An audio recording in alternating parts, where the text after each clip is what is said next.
Hi friends, അപ്പോൾ എല്ലാവർക്കും മലയാളീസ് കിച്ചണിലേക്ക് സ്വാഗതം. ഞാൻ നിങ്ങളുടെ ഉമാകൃഷ്ണൻ. ഇന്ന് നമുക്ക് ഉണ്ടാക്കാൻ പോകുന്നത് പുളിമുട്ടായിയാണ്. അപ്പം ഈ പുളിമുട്ടായി നമുക്ക് തന്നെ അറിയാം, സ്കൂൾ ടൈമിലൊക്കെ നമ്മൾ ഒരുപാട് കഴിച്ചിട്ടുള്ളതാണ്. ഇപ്പോഴും കുട്ടികളൊക്കെ ഏറ്റവും കൂടുതൽ കഴിക്കാൻ ആഗ്രഹിക്കുന്ന ഒന്നാണ് ഈ പുളിമുട്ടായി. ഇത് നമുക്ക് ഹോം മെയ്ഡ് വീട്ടിൽ തന്നെ എങ്ങനെ തയ്യാറാക്കാം എന്നുള്ളതാണ് ഇന്നത്തെ എൻ്റെ വീഡിയോ. അപ്പം ഞാനിവിടെ എടുത്തിട്ടുള്ളത് നല്ല ഏകദേശം ഈ ഒരു വലിപ്പത്തിലുള്ള ഒരു 4-5 പീസോളം പുളിയാണ് ഞാൻ എടുത്തിട്ടുള്ളത്. കറുത്ത പുളിയാണ്. ഇപ്പം നിറത്തിനൊന്നും വ്യത്യാസമില്ല, നിങ്ങൾക്ക് കറുപ്പോ അല്ലെങ്കിൽ പുതിയ പുളിയാണെങ്കിലും ഉപയോഗിക്കാം.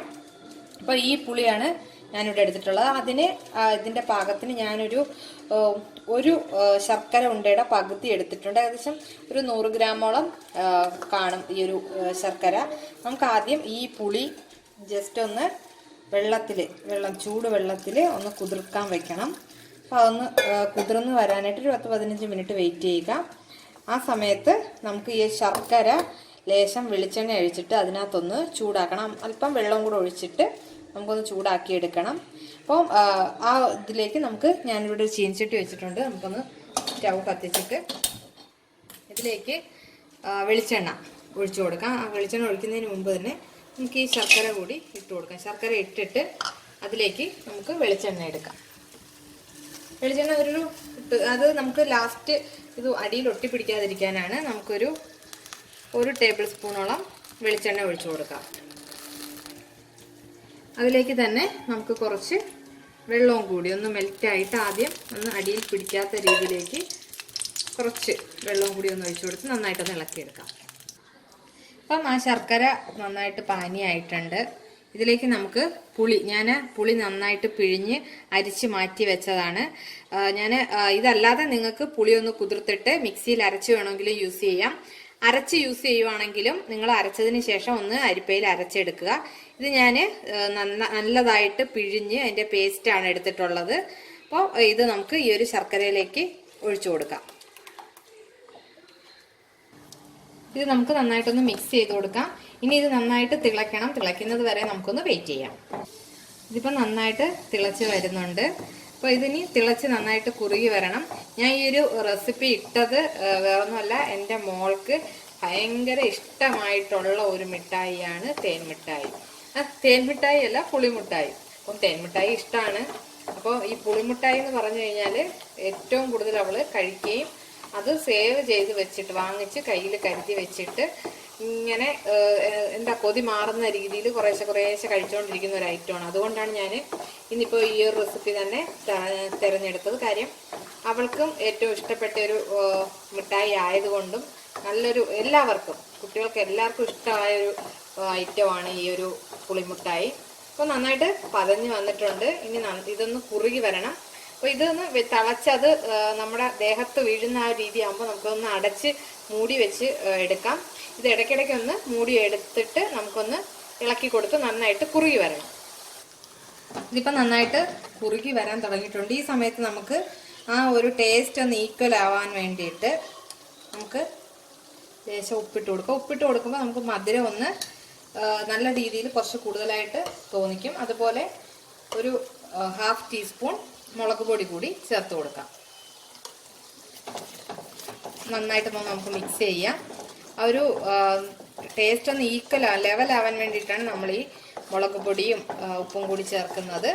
ഇനി നമുക്ക് ഇതൊന്ന് അടച്ച് വെച്ച് 10 മിനിറ്റ് ഇതിൻ്റെ ക്വാണ്ടിറ്റി അനുസരിച്ച്, അപ്പോൾ നിങ്ങൾക്ക് എത്രയാണ് അളവെന്ന് അറിയില്ല. അപ്പോൾ അളവനുസരിച്ച് നമുക്കൊന്ന് ഇടയ്ക്കിടത്തെടുത്ത് ഒന്ന് ഇളക്കി കൊടുക്കാം. ഇപ്പം നമുക്കിനി അടച്ച് വെക്കാം. കാരണം ഇത് നന്നായിട്ട് നമ്മുടെ ദേഹത്തൊക്കെ തെറിക്കും. അപ്പോൾ നന്നായിട്ട് പൊള്ളും. അത് നമുക്കൊന്ന് അടച്ച് വെച്ച് ഇളക്കിയെടുക്കാം.